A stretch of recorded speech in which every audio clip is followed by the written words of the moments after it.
नमस्कार, मैं आपका साथी सुमित अवस्थी, आपका बहुत बहुत स्वागत है। आज चक्रव्यूह में कुछ नई चीज़ें आपको देखने को मिलेंगी। चक्रव्यूह में वो सब बातें होंगी जो आज अमूमन आप नहीं देखते हैं। आज कुछ नई घोषणाएं हैं, कुछ नई चीज़ें हैं, कुछ नए वादे हैं। कोशिश करिएगा अगले कुछ मिनट तक मेरे साथ आप ज़रूर रहिए, क्योंकि चक्रव्यूह का आज का ये एपिसोड, ये शो बहुत ही खास आपके लिए लेकर आए हैं। मैं आपके साथ सुमित अवस्थी हूँ। खबरों की शुरुआत करते हैं। जैसे वो खास चीज़ें होंगी वो आपके सामने मैं आगे दिखाऊंगा, आगे लेके चलूंगा। लेकिन इस वक्त की कुछ बड़े न्यूज़ अपडेट आज के ले लेते हैं। पश्चिम एशिया में जारी महाजंग का आज 27वां दिन है। ईरान और उसके प्रॉक्सी पर अमेरिकी हमले भले ही पिछले 4 दिनों से थमे हुए हैं, लेकिन ना इजराइल रुक रहा है और ना ही ईरान। लेकिन इस युद्ध में जिनकी फुल ऑन किरकिरी हो रही है वो है अमेरिकी राष्ट्रपति डोनाल्ड ट्रंप। कैसे, आगे बताता हूं।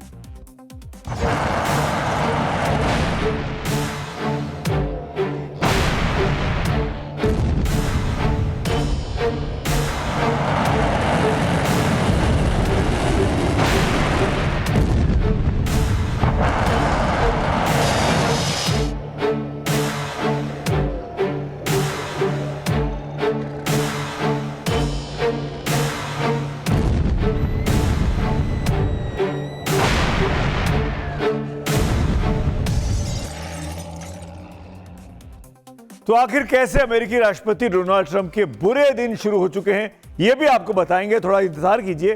पहले इस वक्त पश्चिम एशिया से एक बड़ी खबर आ रही है, वो आपको बता देते हैं। अबू धाबी में ईरान के मिसाइल हमलों में आज 2 व्यक्तियों की मौत हुई है, जिसमें एक भारतीय भी शामिल है। भारत के लिए अच्छी खबर नहीं है, एक और भारतीय इन हमलों में मारा गया है।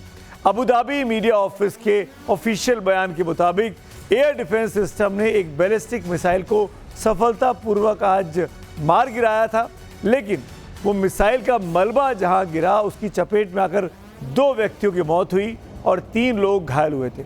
मरने वालों में एक भारतीय है तो एक मैक्सिको का नागरिक है। इनकी पहचान, इनकी आइडेंटिटी अब से कुछ ही मिनट पहले अबू धाबी मीडिया ने डिस्क्लोज की है। जबकि यूएई और जॉर्डन के 3 लोग जो घायल हुए हैं उनकी नागरिकता यूएई और जॉर्डन की है। यानी इस हमले में लगभग हर वो व्यक्ति चपेटे में आ रहा है जो सीधे तौर पर लड़ाई में शामिल ना भी हो। इस वक्त की एक और बड़ी खबर आ रही है, ये बड़ी खबर आपको बता देते हैं। इजराइल ने इस बीच दावा किया है कि IRGC के नेवी चीफ अलीरेजा तंगसिरी को मार गिराया गया है। दावों के मुताबिक इजराइल ने यह हमला बंदर अब्बास में किया। अलीरेजा तंगसिरी ईरान की समुद्री सेना रणनीति का सबसे अहम चेहरा माने जाते थे। खास तौर पर होर्मुज में जहाज़ों की निगरानी कैसे की जाए, सैन्य कार्रवाई में अलीरेजा की बहुत बड़ी भूमिका होती थी। वो पूरी प्लानिंग में शामिल होते थे। हालांकि ईरान की तरफ से अभी तक इस दावे पर कोई रिएक्शन नहीं आया है, लेकिन बड़ी खबर है ये ईरान के लिए ये बड़ा लॉस होगा अगर अलीरेजा को मार गिराया है दुश्मनों की सेनाओं ने। एक और बड़ी खबर आपको देते हैं युद्ध से जुड़ी हुई, ये भी इंपॉर्टेंट चीज़ है आज का डेवलपमेंट। ईरान ने यह कहा है कि सीज फायर को लेकर अमेरिका के साथ किसी भी तरह की कोई बातचीत नहीं चल रही है। कोई औपचारिक बातचीत ईरान अमेरिका के साथ नहीं कर रहा है। यानी राष्ट्रपति ट्रंप के दावे की हवा ईरान निकाल रहा है। ईरानी विदेश मंत्री अब्बास अराक्ची ने इस बात को कहा कि ईरान की रणनीति फिलहाल अमेरिका और इजराइल के खिलाफ डटे रहने की है। अराक्ची ने दोहरा दिया कि अगर बिना गारंटी के युद्ध विराम किया जाता है तो इससे सिर्फ युद्ध दोबारा शुरू होगा। हालांकि अराक्ची ने यह साफ किया कि कई देशों ने संपर्क किया है, लेकिन इससे ईरान का रुख नहीं बदला है। यानी ईरान को कई लोग कह रहे हैं कि युद्ध खत्म करो, पर ईरान कह रहा है कि वो झुकेगा नहीं, वो रुकेगा नहीं। अब सवाल है कि क्या डोनाल्ड ट्रंप अपने ही बिछाए जाल में फंस गए? क्या ओवल ऑफिस में ट्रंप का सेकेंड टर्म अब उनके लिए कांटों भरा ताज साबित हो रहा है? ईरान के खिलाफ जिस मिलिट्री ऑपरेशन को ट्रंप एक छोटा सा खेल समझ रहे थे, मान के चल रहे थे कि 1-2-3 दिन में लड़ाई खत्म हो जाएगी, वो लड़ाई अब उनके गले की फांस बन गया है। क्योंकि एक ईरान का दावा है एक तरफ तो कि उसने खाड़ी देशों से अमेरिकी ठिकानों का नामो निशान मिटा दिया, यह ईरान कह रहा है, तो दूसरी तरफ खुद ट्रंप के अपनों ने ही बगावत अब शुरू कर दी है। इसीलिए हम कह रहे हैं कि ट्रंप के क्या बुरे दिनों की शुरुआत हो गई है।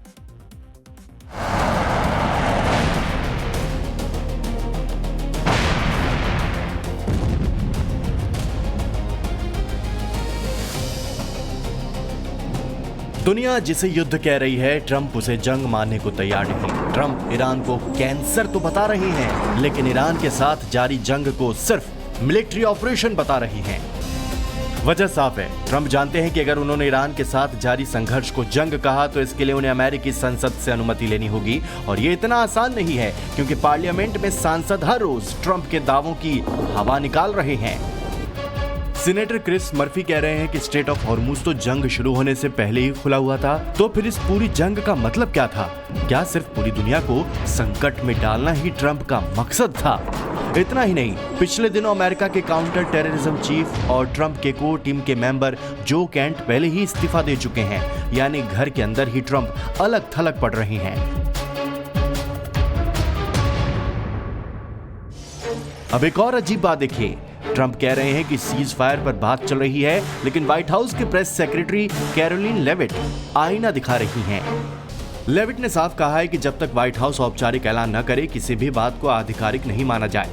तो क्या समझे कि क्या राष्ट्रपति और उनके स्टाफ के बीच कोई तालमेल नहीं है? इधर अमेरिका में बयानबाजी चल रही है, उधर ईरान ने बड़ा धमाका कर दिया है। ईरान ने कहा है कि खाड़ी इलाके में मौजूद सभी अमेरिकी बेस को नेस्तनाबूद कर दिया गया है। ईरान का दावा है, अगर दावा सच है तो ये ट्रंप के कार्यकाल की सबसे बड़ी सैन्य विफलता साबित हो सकती है। मुसीबतें यहीं खत्म नहीं होती। रॉयटर्स के बाद अब ट्रंप के पसंदीदा चैनल फॉक्स न्यूज के सर्वे में भी उनकी अप्रूवल रेटिंग तेजी से गिरी है। जाहिर है अमेरिकी जनता अब ट्रंप की वॉर पॉलिसी और भ्रामक दावों से तंग आती दिख रही है।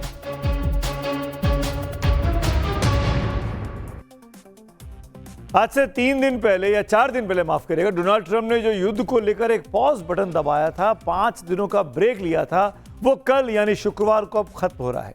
बड़ी खबर अब यह आ रही है इस वक्त की, इसी से जुड़ी हुई, कि अमेरिका ईरान के खार्ग द्वीप पर जमीनी हमला करने की क्या तैयारी कर रहा है।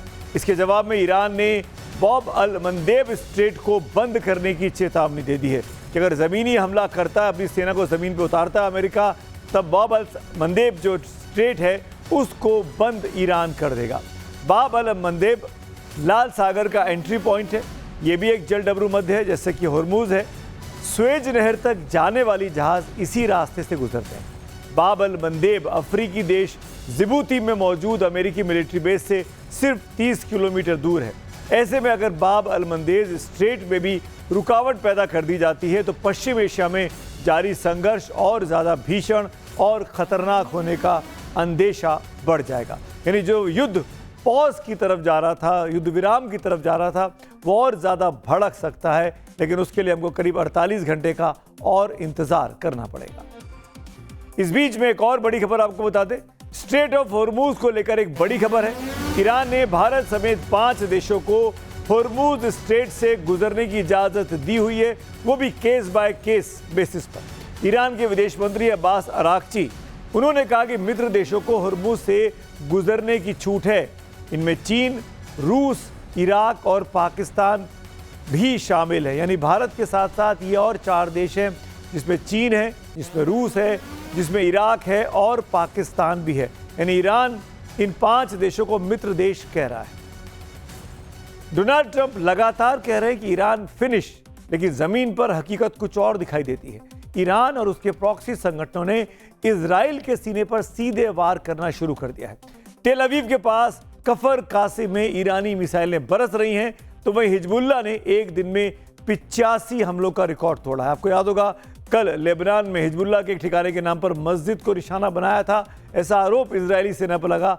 आज पलटकर हिजबुल्लाह ने 85 जगहों पर एक साथ रिकॉर्ड तोड़ हमला इजराइल में किया है। लेकिन असली सवाल यही है कि ट्रंप तो शायद समझौते की बात भी कर ले, पर क्या बेंजामिन नेतन्याहू थमने वाले हैं?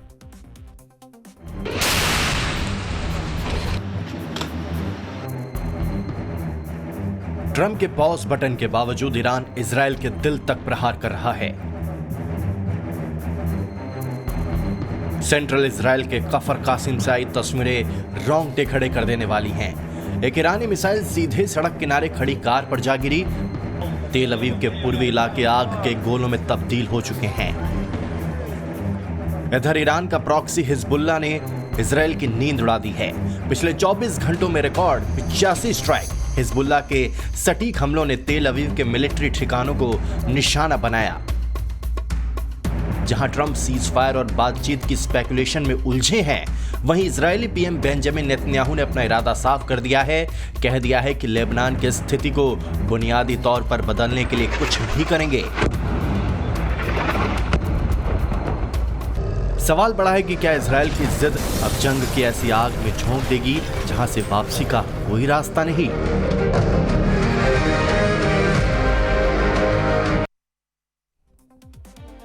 और आइए बात करते हैं बंगाल की, जहां पर राम नाम की सियासत अब जोरों पर है। आज पूरे देश में, मतलब पूरे देश में तो कहीं अष्टमी मन रही है तो कहीं रामनवमी मन रही है, लेकिन बंगाल में आज रामनवमी की बहुत ज्यादा धूमधाम रही। देश की नजर पश्चिम बंगाल पर लगी हुई है क्योंकि वहां चुनाव होने वाले हैं और रामनवमी चुनाव के मौसम में आ जाए यानी ये त्योहार, तो मान के चलिए कि सियासी ध्रुवीकरण और चुनावी रणनीति का केंद्र पूरा बंगाल बन ही जाता है। कुछ ही दिनों के बाद बंगाल में वोट डाले जाने हैं। ऐसे में रामनवमी की शोभा यात्रा को सियासी चश्मे से आज देखा गया। आज पश्चिम बंगाल में 5000 से ज्यादा शोभा यात्राएं निकली हैं पूरे राज्य में। भवानीपुर से बीजेपी उम्मीदवार शुभेंदु अधिकारी, जो कि ममता बनर्जी को इस सीट पर चुनौती दे रहे, उन्होंने भी भव्य शोभा यात्रा निकाली। उनके साथ हजारों समर्थक इस रैली में शामिल हुए। शोभा यात्रा पदुपुकुर से शुरू होकर एल्गिन रोड, हाजरा मोड़ से गुजरते हुए हाजरा क्रॉसिंग तक पहुंची। यहाँ से मुख्यमंत्री ममता बनर्जी का घर सिर्फ आधा किलोमीटर की दूरी पर है, यानी उनके घर तक जाकर एक तरीके से दस्तक दी गई बीजेपी के नेताओं के द्वारा। भवानीपुर में ममता बनर्जी का शुभेंदु अधिकारी से ही मुकाबला होना है। ऐसे में साफ है शोभा यात्रा के जरिए ही शुभेंदु अधिकारी ममता बनर्जी को सीधे, बेहद सीधी और नजदीक से चुनौती देना चाहते हैं। सुशासन प्रतिष्ठा करने का काम और गुंडा राज खत्म करने का काम करूंगा, और जो सनातन विरोधी है उनको विनाश होना चाहिए। भवानीपुर इस बार हॉट सीट माना जा रहा है, एक तरफ ममता बनर्जी, एक तरफ। ठीक है, उधर नंदीग्राम भी आपका भाषण में हॉट था, लेकिन कोल्ड कर दिया मैंने। शुभेंदु अधिकारी ने भवानीपुर में शोभा यात्रा निकाली तो बीजेपी के पूर्व प्रदेश अध्यक्ष दिलीप घोष खड़गपुर से बाइक में सवार होकर यात्रा पर निकले। केवल ईद का नमाज पढ़ने से काम नहीं चलेगा, राम भगवान के पास भी आना पड़ेगा। इसलिए राम किसका है कौन जान, दुनिया का सबका राम है, दुनिया की मालिक है। आप उनको समझ में आ रहा है कि बिना राम के सहारे बंगाल में जितना मुश्किल है। आज अभिषेक बनर्जी बोल रहे हैं बीजेपी के नेता लोगों को घर से निकाल दो, उनके नेता लोगों को हिम्मत ही नहीं जाने का लोगों के सामने। हम भी नहीं जाएं क्या? लूटपाट किया, नौकरी के लिए पैसा लिया और लक्ष्मी भांडार का कटमानी लिया, आवास योजना का कटमानी लिया, पानी, जमीन, विद्युत, सब चीज का कटमानी खाया। आपका जाने की हिम्मत नहीं है, हम क्यों नहीं जाए भाई? हम उनको सुशासन देंगे, हमको डेवलपमेंट दे, हम तो जाएंगे। आपके मुंह नहीं जाने के लिए पब्लिक आपको भगाएगा। उधर ममता बनर्जी ने भी सोशल मीडिया पर रामनवमी की बधाई दी। सोशल मीडिया प्लेटफॉर्म एक्स पर ममता ने लिखा, रामनवमी के पावन अवसर पर आपको हार्दिक शुभकामनाएं। शांति, समृद्धि और विकास के आपके संदेश अत्यंत प्रेरक हैं। मर्यादा पुरुषोत्तम श्री राम के आदर्श हमें धैर्य और एकता के साथ आगे बढ़ने की शक्ति प्रदान करते हैं। आशा है कि ये उत्सव सभी के जीवन में खुशहाली और सकारात्मकता लेकर आए। ममता बनर्जी बीजेपी को जय श्री राम कहने पर लगातार घेरती आई हैं। कल दीदी भवानीपुर में अपनी कॉन्स्टिट्यूंसी में प्रचार प्रसार कर रही थी। इसी चुनावी मंच से उन्होंने बीजेपी पर हमला करते हुए कहा कि राम तो सबके हैं, किसी एक की प्रॉपर्टी नहीं है।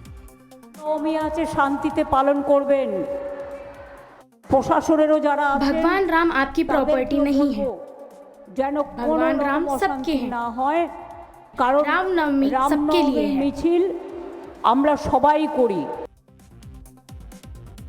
तो बंगाल में राम किसके हैं? वैसे राम तो हम सबके हैं, लेकिन बंगाल में जब चुनाव चल रहा हो और रामनवमी का मौका आ जाए, दोनों पक्षों की तरफ से राम के नाम पर सियासत किया जाए, प्रभु श्री राम के नाम पर, तो ये सवाल उठना बहुत ही लाजमी है कि आखिरकार बंगाल में राम किसके हैं।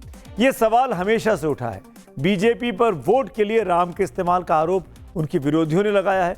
वहीं बीजेपी ममता बनर्जी को तुष्टीकरण के तराजू पे तोलकर राम विरोधी बताने से नहीं चूकती है। लेकिन इस सवाल के सटीक जवाब के लिए 5 साल पीछे आपको जाना होगा। 2021 में बीजेपी ने जय श्री राम को टीएमसी की मुस्लिम तुष्टीकरण के खिलाफ हिंदू एकजुटता का हथियार बनाया था। लेकिन पार्टी के लिए ये बैकफायर उस वक्त कर गया। जय श्री राम का नारा बीजेपी को सत्ता तक 5 साल पहले नहीं पहुंचा पाया था। बंगाल की राजनीति को करीबी से जानने वाले कहते हैं कि बीजेपी का जय श्री राम कुछ हिंदू युवाओं और ग्रामीण इलाकों में जरूर गूंजा, लेकिन बंगाली बौद्धिक वर्ग और मध्यम वर्ग ने इसे बाहरी संस्कृति का प्रतीक माना और इसको नहीं स्वीकारा। टीएमसी ने बीजेपी के जय श्री राम को काउंटर करने के लिए जय बांग्ला, जय दुर्गा, जय मां काली के नारों का इस्तेमाल किया। इसी के सहारे पिछली बार ममता बनर्जी ने जीत की हैट्रिक लगा ली थी। लगातार 3 विधानसभा चुनाव वो जीत गई हैं। इस बार चौथी बार अपनी किस्मत मुख्यमंत्री बनने के लिए वो आजमा रही। टीएमसी ने 2016 में 2011 सीटों के मुकाबले 2021 में 213 सीटें जीती, यानी और 2 सीट बढ़ा ली। 2016 में 3 सीटें जीतने वाली बीजेपी ने 77 सीटों पर चुनावी जंग जीती। 2021 में लेफ्ट और कांग्रेस का सुपड़ा साफ हो गया, जिसका फायदा बीजेपी को कम और टीएमसी को ज्यादा मिला। यानी टीएमसी की सीटें भी बढ़ी, वोट भी बढ़ा, बीजेपी की भी सीटें बढ़ी, पर उस रेशो में नहीं बढ़ी। उस रेशो में उसको फायदा नहीं मिला लेफ्ट के वोटों का, जिस रेशो में टीएमसी को मिल पाया, खासकर दलित वर्ग में और खासकर मुस्लिम समुदाय में। 2021 के इन्हीं आंकड़ों से बीजेपी ने 2026 की अब रणनीति तैयार की है, पूरा ब्लूप्रिंट बनाया है। बीजेपी जानती है कि बंगाल में हिंदुत्व तो काम करता है, लेकिन मां काली, दुर्गा पूजा और बंगाली अस्मिता का स्थानीय रूप देना जरूरी है, क्योंकि सिर्फ जय श्री राम की वाली सियासत बंगाल में बीजेपी के जीत के सपने को साकार करने के लिए काफी नहीं है। केवल जय श्री राम बोलने से काम नहीं चलेगा, आपको जय दुर्गा, जय काली भी बोलना पड़ेगा और उसमें खासकर बाहरी का जो फ्लेवर है उसको दूर फेंकना होगा। इसी पर बीजेपी अब काम कर रही है। इसीलिए हम कह रहे हैं कि बीजेपी अब जय श्री राम से शिफ्ट होकर जय मां दुर्गे और जय मां काली के नारे पर भी उतर आई है। इसकी शुरुआत पीएम मोदी ने पिछले साल ही कर दी थी। बोरोरा आमार प्रणाम नेबेन, छोटोरा भालोबासा, जय मां काली, जय मां दुर्गा। जय मां काली, जय मां दुर्गा का नारा प्रधानमंत्री मोदी दे ही चुके हैं बीजेपी के वर्कर को, काडर को, वोटर को, बंगाल के लोगों को। तो जाहिर तौर पर मान के चलिए कि अब इस मौसम में, जबकि चुनाव में महज 1 महीने का वक्त बाकी है, अप्रैल 23 और अप्रैल 29 2 तारीखें जब पश्चिम बंगाल में वोट पड़ने हैं, तो इन आने वाले 1 महीने के दौरान ये लड़ाई बहुत तेज होगी बंगाली और बाहरी की। बीजेपी को बाहरी पार्टी कहती है तृणमूल कांग्रेस, और बीजेपी कहती है कि ममता तो तुष्टीकरण की राजनीति करती है, सिर्फ मुसलमानों के वोटों की उनको चिंता है, हिंदुओं को वो नहीं पूछती हैं। और अब जो वो जय श्री राम के नारे या जय महादेव के नारे लगा रही हैं, तो वो सिर्फ बीजेपी के दबाव में आके ऐसा कर रही हैं। दरअसल पश्चिम बंगाल की हिंदू परंपरा मुख्य रूप से शक्ति पूजा पर आधारित है। यहाँ पर माँ दुर्गा, माँ काली, जगदात्री जैसी देवियों की पूजा की जाती है। दुर्गा पूजा बंगाल का सबसे बड़ा त्योहार है, जो बंगाली पहचान का प्रतीक है। जैसे महाराष्ट्र में गणेश चतुर्थी होती है, गणेश की पूजा होती है लगातार 8-9 दिनों तक, वैसे ही पश्चिम बंगाल में माँ दुर्गा की होती है। और बंगाली समुदाय चाहे जहाँ भी रहे वो नवदुर्गे मनाता है, पूरे नवरात्रों को अच्छे से मनाता है। बंगाली हिंदू अक्सर प्रभु राम को उत्तर भारतीयों से जोड़ देते हैं, जबकि काली और दुर्गा को बंगाली अपनी माँ, शक्ति और सुरक्षा का प्रतीक मानते हैं। टीएमसी चुनाव में इसी को मुद्दा बनाकर बंगाली अस्मिता वर्सेस बाहरी हिंदुत्व का कार्ड खेलती है, लेकिन अब बीजेपी इसे अपने पिछले 2 चुनावों के अनुभव से सीख चुकी है। इसीलिए भारतीय जनता पार्टी में अब कल्चरल शिफ्ट देखा गया है और ये दिख भी रहा है। बीजेपी के बड़े नेता अब मंच से जय मां दुर्गे, जय मां काली का उद्घोष कर रहे हैं और इस चुनावी मौसम में जय श्री राम उतना जोर से नहीं सुनाई दे रहा जितना 5 साल पहले यानी 2021 के चुनाव में सुनाई दे रहा था। पिछले महीने प्रधानमंत्री मोदी ने बंगाल के वोटर्स को लिखे पत्र की शुरुआत भी जय मां काली से की थी। अगर आपको नहीं याद है तो इस चिट्ठी को ध्यान से देखिए। शुरुआत में ही प्रधानमंत्री मोदी ने जय मां काली लिखा था। साफ है कि बीजेपी अब क्या निशाना साध रही है। दुर्गापुर रैली में भी उन्होंने यानी पीएम मोदी ने जय मां काली, जय मां दुर्गा का नारा लगाया था। कल बीजेपी अध्यक्ष नए नवेले बने हैं, उनकी अगुवाई में पहला चुनाव बीजेपी लड़ने जा रही है। बंगाल के चुनाव भी उसमें से एक है। नितिन नवीन की मैं बात कर रहा हूं, वो भी कोलकाता में थे और कोलकाता के श्री दक्षिणेश्वर काली मंदिर में दर्शन के लिए पहुंचे थे। इससे पहले दिसंबर में अमित शाह ने भी कोलकाता के थनथनिया काली मंदिर में पूजा अर्चना की थी। कुल मिलाकर कहने का मतलब यह है, आप समझ रहे होंगे कि बीजेपी अब जय श्री राम की जगह बंगाल के चुनावों में जय मां काली और जय मां दुर्गा के सहारे बाहरी का टैग अपने ऊपर जो लगा है उसको हटाना चाहती है और खुद को बंगाली अस्मिता से जोड़ने की कोशिश कर रही है। लेकिन यह इतना आसान नहीं है, क्योंकि सामने ममता बनर्जी हैं जो बंगाली अस्मिता की पहचान बन चुकी हैं। इसीलिए ममता तो बंगाल की सियासी नब्ज पकड़ने की धुरंधर खिलाड़ी हैं और इसमें कोई दो राय नहीं है। ममता बनर्जी ने जिस तरीके से 32 साल के लेफ्ट के शासन को उखाड़ फेंका था 2011 में, वो ममता बनर्जी 2011, 2016 और 2021 में लगातार अपनी सीटें, अपनी मजबूत अपनी पकड़ बंगाल में दिखाती आई हैं। और तो और जो उनका सामने विपक्ष रहा उसको बहुत कमजोर कर दिया, चाहे लेफ्ट हो चाहे कांग्रेस हो। ये तो पिछले चुनावों में बीजेपी ने कुछ दम दिखाया था। 19 का लोकसभा चुनाव और 21 का विधानसभा चुनाव, ये दो चुनाव ऐसे आए बंगाल में जिसने बीजेपी को बंगाल में पैर जमाने का अवसर दिया और लेफ्ट और कांग्रेस को एक तरीके से बंगाल में बाहर कर दिया। तो दो ही ताकतें बंगाल में दिखाई देती हैं, एक टीएमसी और एक बीजेपी।